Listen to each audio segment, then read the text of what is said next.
அனைவருக்கும் வணக்கம். என்னுடைய பெயர் பிரியா. எனக்கு தற்போது 27 வயது ஆகிறது. நான் செங்கல்பட்டு மாவட்டம் பாலூர் பகத்சிங் நகரில் வசித்து வருகிறேன். என் கணவனுடைய பெயர் அருண் பிரகாஷ். எனக்கு திருமணமாகி பல வருடங்களாகியும் குழந்தை இல்லை. இதனால் எனக்கும் என் கணவனுக்கும் இடையே கருத்து வேறுபாடு ஏற்பட்டு கணவன் என்னை விட்டு பிரிந்து சென்று விட்டார். நான் மட்டும் வீட்டில் தனிமையாக வசித்து வருகிறேன். அவ்வப்போது கிடைக்கக்கூடிய கூலி வேலைகளுக்கும் சென்று வருகிறேன். அதில் வரக்கூடிய வருமானத்தை வைத்து நானும் வாழ்ந்து வந்தேன். இந்த நிலையில்தான் எங்கள் பகுதியில் பெயிண்டராக இருப்பவர்தான் பிரதாப். அவருக்கு திருமணமாகி மனைவி மற்றும் குழந்தைகள் இருக்கிறார்கள். பிரதாப்புக்கு 33 வயது ஆகிறது.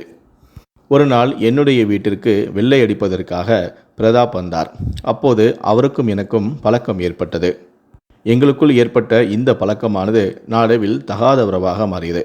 இதனால் அடிக்கடி பிரதாப் என்னுடைய வீட்டிற்கு வந்து என்னுடன் உல்லாசம் அனுபவித்து வந்தார்.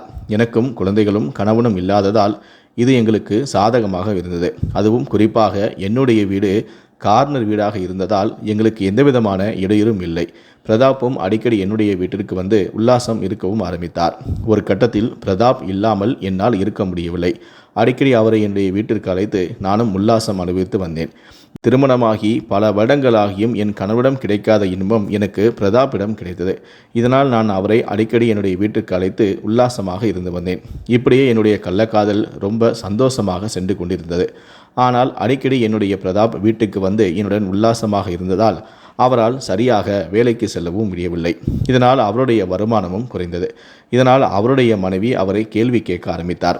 வேலைக்கு தானே செல்கிறேன் என்று சொல்லிவிட்டு சென்றீர்களே, என்னாச்சு, இன்றைய சம்பளம் என்னாச்சு என்று அவரிடம் கேட்டார். அதன் பிறகுதான் அவருக்கு என்னுடன் பிரகாஷ் தகாத உறவில் இருப்பது தெரிய வந்தது. என்னுடன் பிரதாப் தகாத உறவில் இருப்பதால் அவர் சரியாக வேலைக்கு செல்லவும் இல்லை. தன்னுடைய மனைவியிடம் அவர் வேலைக்கு செல்கிறேன் என சொல்லிவிட்டு நேராக என்னுடைய வீட்டிற்கு வருவார். நானும் அவரும் உல்லாசமாக அனுபவிப்பேன். இப்படியே நாட்கள் சென்றதால் அவருக்கு போதிய வருமானம் இல்லாததால் அவருடைய மனைவியிடம் அவர் கையும் களவுமாக மாட்டிக்கொண்டார். இதனால் எங்களுடைய கள்ளக்காதல் விவகாரம் அவருடைய மனைவிக்கு தெரிந்தது. இதனால் அவருடைய மனைவி பிரதாப்பிடம் கடுமையாக சண்டையும் இட்டார். பிரதாப்போ அவருடைய மனைவியிடம் என்னால் பிரியாவை விட்டு பிரிந்து வாழ முடியாது, அவள் இல்லாமலும் என்னால் இருக்க முடியாது என திட்டவட்டமாக கூறிவிட்டார். அதற்கு காரணம் பிரதாப் அடிக்கடி ஆபாச படங்கள் பார்ப்பதை வழக்கமாக வைத்திருந்தார். அந்த ஆபாச படங்களை பார்த்து அதே போல செய்ய வேண்டும் என என்னிடமும் கூறுவார். நானும் அவர் எப்படியெல்லாம் செய்ய வேண்டும் என்று சொல்கிறாரோ அப்படியெல்லாம் அவரிடம் நான் உல்லாசமாக இருப்பேன். அது அவனுக்கு ரொம்ப பிடித்தும் இருந்தது. அதே போல அவர் இப்படி செய்வது எனக்கும் ரொம்ப பிடித்திருந்தது. இதனால் பிரதாப் இல்லாமல் நானும், நான் இல்லாமல் பிரதாப்பாலும் இருக்க முடியாத அளவுக்கு எங்களுடைய உறவு ரொம்ப நெருக்கமானது. ஒரு கட்டத்தில் எவ்வளவுதான் அவருடைய மனைவி கண்டித்தாலும் அவர் கேட்டுக்கொள்ளாமல் என்னுடன் தொடர்ந்து தகாத உறவை மெயின்டைன் செய்து கொண்டு இருந்தார். இதனால் அவர் வேலைக்கு செல்லாமலும் இருந்தார். இதனால் குடும்பம் நடத்தவே பிரதாப்புடைய மனைவி கஷ்டப்பட்டார். இந்த விஷயத்தை சொல்லி அவர் தம்பிகளிடம் சொல்லி கதறி அழுதிருக்கிறார். என்னுடைய கணவன் பிரியா என்ற ஒரு பெண்ணுடன் தகாத உறவில் இருக்கிறார். கணவனை பிரிந்து வாழும் அந்த பெண் தன்னுடைய கணவனை அடிக்கடி வீட்டுக்கு அழைத்து உல்லாசமாக இருக்கிறாள். இதனால் என்னுடைய கணவன் சரியாக வேலைக்கும் செல்லாமலும் குடும்பத்தை சரியாக கவனிக்காமலும் இருக்கிறார். இதனால் நான் என் குழந்தையுடன் ரொம்ப கஷ்டப்படுகிறேன் என அவர் தம்பிகளிடம் சென்று கதறி அழுதிருக்கிறார். இதனால் கோபமடைந்த பிரதாப்புடைய மைத்துனர்கள் நேரடியாக வீட்டிற்கு வந்து பிரதாப்பை சரமாரியாக அடித்து இனிமேல் பிரியாவுடன் தகாத உறவை தொடர்ந்தால் உங்களை கொலை செய்து விடுவோம் எனவும் மிரட்டினார்கள். இதனால் பயந்து போன பிரதாப் உடல் சுகமா உயிரா என யோசித்து உயிர்தான் முக்கியம் என முடிவெடுத்து அன்றிலிருந்தே என்னுடன் பேசுவதையும் பழகுவதையும் தவிர்க்க ஆரம்பித்தார். ஆனால் என்னாலோ பிரதாப் இல்லாமல் இருக்க முடியவில்லை. அவர் அடிக்கடி என்னுடைய வீட்டுக்கு வந்து சென்றது திடீரென வராமல் போனதை என்னால் தாங்கிக் கொள்ள முடியவில்லை. என்னுடைய உணர்வுகளை என்னால் கட்டுப்படுத்தவும் முடியவில்லை. அதனால் நான் அடிக்கடி தினமும் பிரதாப்புக்கு ஃபோன் செய்து கொண்டே இருந்தேன். வாங்க, வீட்டுக்கு வாங்க, நீங்கள் இல்லாமல் என்னால் இருக்க முடியவில்லை, கொஞ்ச நேரமாவது வந்துவிட்டு போங்க என நான் எவ்வளவோ பிரதாப்புக்கு ஃபோன் செய்து நான் அழைத்தேன். ஆனால் அவரோ என்னுடைய வீட்டிற்கு வராமலேயே இருந்து விட்டார். நானும் எத்தனையோ நாட்கள் பலமுறை அவருக்கு ஃபோன் செய்து கூட அவர் தன்னுடைய மனைவி மைத்துனருக்கு பயந்து என் வீட்டு பக்கமே தலை வைத்து கூட படுக்கவில்லை. இதனால் அவர் மீது நான் கடும் ஆத்திரத்திலும் இருந்தேன். அவருடைய உடல் தேவைக்காக என்னை பலமுறை பயன்படுத்தி கொண்டார். அவர் பார்க்கக்கூடிய ஆபாச வீடியோக்கள் வரக்கூடிய விஷயங்களைப் போல செய்ய வேண்டும் ஆசைப்பட்டு அதனை என் மூலமாக அதனையும் அவர் திருப்திப்படுத்தி கொண்டார். ஆனால் தற்போது என்னை அவர் கண்டு கொள்ளவே இல்லை. இதனால் அவர் மீது நான் கடும் ஆத்திரத்தில் இருந்தேன். அவருடைய வீட்டிற்கு சென்றே அவருடன் சண்டை போடலாமா எனவும் நினைத்தேன். ஒருவேளை நான் அப்படி சண்டை போட்டுவிட்டால் அவருடைய மைத்துனர்கள் கோபப்பட்டு என்னை ஏதாவது செய்து விடுவார்களோ எனவும் நான் அஞ்சினேன். அதனால் அவர் வீட்டு பக்கமும் சென்று அவரிடம் நான் சண்டை போடவும் இல்லை. இப்படியே கொஞ்சம் கொஞ்சமாக அவரை நான் மறக்கவும் ஆரம்பித்தேன். என்னுடைய உணர்வுகளையும் கட்டுப்படுத்தி கொண்டே இருந்தேன். நாட்கள் சென்று கொண்டே இருந்தது. அதன் பிறகு நான் சகஜ நிலைக்கு திரும்பினேன். என்னுடைய அன்றாட வேலைகளையும் நான் செய்யவும் ஆரம்பித்தேன். அப்போது திடீரென ஒரு நாள் நான் எதேச்சியாக பாலூர் சாலையில் பிரதாப் நின்றிருப்பதை நான் பார்த்தேன். அப்போது அவரை பார்த்ததும் எனக்கு மீண்டும் கோபம் ஏற்பட்டது.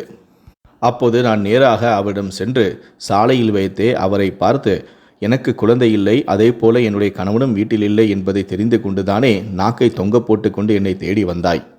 இப்போது உனக்கு நான் அலுத்து போயிடுச்சா, இல்லை வேற யாரையாவது நீ தேடி போயிட்டியா?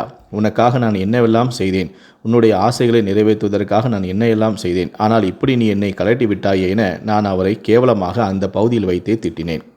நான் அப்படி நடு சாலையில் வைத்து அவரை அசிங்கமாக திட்டிய போது அங்கு இருந்த பெண்கள் எல்லோருமே அவனை பார்த்தார்கள். இப்படி பல பெண்களின் முன்னிலையில் நான் அவரை அசிங்கமாக திட்டியது அவருக்கு பெரும் அவமானமாக இருந்தது. நான் இப்படி நடு ரோட்டில் வைத்து பலரும் பார்க்கும்படி நான் இவரை கண்டபடியாக திட்டுவேன் என அவர் அதனை நினைத்து கூட பார்க்கவில்லை. நான் அவரை அசிங்கமாக திட்டிக் கொண்டிருக்கும் போதே அந்த வழியாக வந்த அவருக்கு தெரிந்த ஒருவரின் வாகனத்தில் ஏறி அங்கிருந்து அவர் உடனடியாக சென்று விட்டார். அதன் பிறகு நானும் மன திருப்தியோடு என்றாவது ஒரு நாள் இவரை திட்ட வேண்டும் என நினைத்திருந்தேன். இன்று வசமாக சிக்கிவிட்டார். என்னுடைய கோபத்தை எல்லாம் கொட்டிவிட்டேன் என மன நிம்மதியோடு என்னுடைய வீட்டிற்கு வந்து நான் படுத்து தூங்கிவிட்டேன். ஆனால் மறுநாள் விடிய காலை இப்படி ஒரு சம்பவம் நடக்கும் என நான் கொஞ்சம் கூட எதிர்பார்க்கவில்லை. நான் நடு ரோட்டில் வைத்து பல பேர் முன்னிலையில் அசிங்கமாக திட்டியதால் என் மீது கடுமையான ஆத்திரத்தில் இருந்த என்னுடைய கள்ளக்காதலர் பிரதாப் என்னுடைய வீட்டிற்கு காலையிலேயே மண்ணெண்ணெய் மற்றும் அவர் பெயிண்ட் அடிக்க பயன்படுத்தக்கூடிய தின்னர் இரண்டையும் கலந்து கொண்டு என்னுடைய வீட்டிற்கு வந்தார். அப்போது என்னுடைய வீட்டின் கதவு தட்டப்பட்டது. விடிய காலையிலேயே யார் வந்திருக்கிறார் என தெரியாமல் நானும் கதவை திறக்க, அப்போது பிரதாப் தான் கையில் கொண்டு வந்த மண்ணெண்ணெயை என்னுடைய முகத்தில் ஊற்றி தீ பற்ற வைத்துவிட்டு அங்கிருந்து தப்பி ஓடிவிட்டார். நானும் என் முகம் முழுவதும் தீ எறிவதால் அலறி துடித்தேன். என்னுடைய சத்தத்தை கேட்டு அக்கம்பக்கத்தில் உள்ளவர்களாம் ஓடி வந்தார்கள். என் மீது பற்றி எறிந்த தீயையும் அணைத்து உடனடியாக என்னை மருத்துவமனைக்கு அழைத்தும் சென்றார்கள். ஆம்புலன்ஸ் வரவழைக்கப்பட்டு நான் உடனடியாக மருத்துவமனைக்கு கொண்டு செல்லப்பட்டேன். எனக்கு கிட்டத்தட்ட 80% மேல் தீக்காயம் ஏற்பட்டது. நான் செங்கல்பட்டு அரசு மருத்துவமனையில் அனுமதிக்கப்பட்டு சிகிச்சை பெற்று வந்தேன். அங்கு வந்த பாலூர் உதவி காவல் ஆய்வாளர் என்னிடம் விசாரணை மேற்கொண்டு தன் பிறகு வழக்கு பதிவு செய்து தலைமறைவாக இருக்கக்கூடிய பிரதாப்பை தேடி வந்தார்கள். அதன் பிறகு தனிப்படைகள் அமைத்து தப்பியோடிய பிரதாப்பையும் வலைவீசி தேடி பிடித்து அவரையும் கைது செய்து காவல் நிலையம் அழைத்து வந்து விசாரணை மேற்கொண்டார்கள். தற்போது மருத்துவமனையில் 80% தீ காயங்களுடன் நான் தீவிரமான சிகிச்சை பிரிவில் அனுமதிக்கப்பட்டு ஆபத்தான நிலையில் தற்போது எனக்கு சிகிச்சை அளித்து வருகிறார்கள் மருத்துவர்கள். கூடிய சீக்கிரத்தில் மேல் சிகிச்சைக்காக சென்னை ராஜீவ்காந்தி மருத்துவமனைக்கு அனுப்ப உள்ளதாகவும் என்னிடமும் தெரிவித்திருந்தார்கள். இந்த சம்பவத்தால் அந்த பகுதியில் பெரும் பரபரப்பு நிலவி வந்தது. இந்த வீடியோவை பற்றிய உங்களுடைய கருத்துக்கள் என்ன அப்படிங்கிறத கீழே இருக்கக்கூடிய கமெண்ட் செக்ஷனில் மறக்காமல் சொல்லுங்கள். முடிந்த அளவுக்கு இந்த வீடியோவை மற்றவங்களுக்கும் ஷேர் பண்ணுங்கள். மேலும் இது போன்ற பல வீடியோக்களை பார்க்கணும் அப்படின்னு வச்சிங்கன்னா மறக்காமல் சேனலை சப்ஸ்கிரைப் பண்ணுங்கள். கூடவே அந்த பெல் சிம்பிளையும் மறக்காமல் கிளிக் பண்ணுங்கள். நன்றி, வணக்கம்.